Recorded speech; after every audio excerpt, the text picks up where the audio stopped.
2006 সালে বাংলাদেশে visa policy তৈরি করা হয়েছিল। ভিসা পলিসি মানে আমরা বাইরের যারা আসবে তাদের জন্য যে পলিসি করব। 2006-এর পরে এই 26-20 বছর পরে আবার একটা ভিসা পলিসি প্রণয়ন করা হয়েছে, এটা কমিটি উপস্থাপন করা হয়েছিল।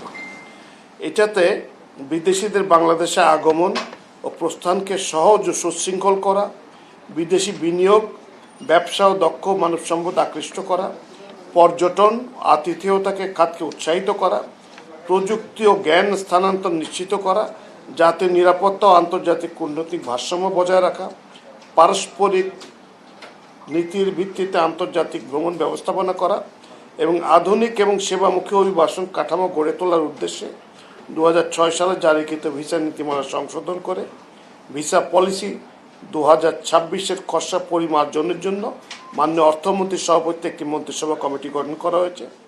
স্বরাষ্ট্র মন্ত্রণালয় এই কমিটিকে সাচিবিক সহায়তা প্রদান করবে। এটা মূল কেন ভিসাটা হঠাৎ দরকার লাগলো কেন? আগে হিসাব ছিল যে রেসিপ্রোসিটি বললাম, যেটা যে পারস্পরিক সব ভিত্তিতে, যে তোমার লোক আসলে আমি এতটুকু ভিসা দিব, এতদিনের ভিসা দিব, এই শর্ত। আমরাও তাই করতাম, ওরা যা দেবে আমরাও তাই করতাম। কিন্তু আন্তর্জাতিক পরিমণ্ডল দেখা যাচ্ছে যে আমাদের কিছু জায়গায় দরকার বেশি, সেখানে তার একজন ব্যবসায়ী যদি আসে আমার জন্য সুবিধা, সেই দেশে ইনভেস্ট করতে পারবে। তো এই নিরিখে এই বোধটা আমাদের হয়েছে। সে কারণে আমরা এই গভর্নমেন্ট চাচ্ছে যে একটা ইকোনমিক থ্রাস্ট হোক, বিভিন্ন জায়গায় চেষ্টা করা হচ্ছে। তার মধ্যে একটা অংশ হলো এটা, যে ভিসা পলিসিটা সহজ করা।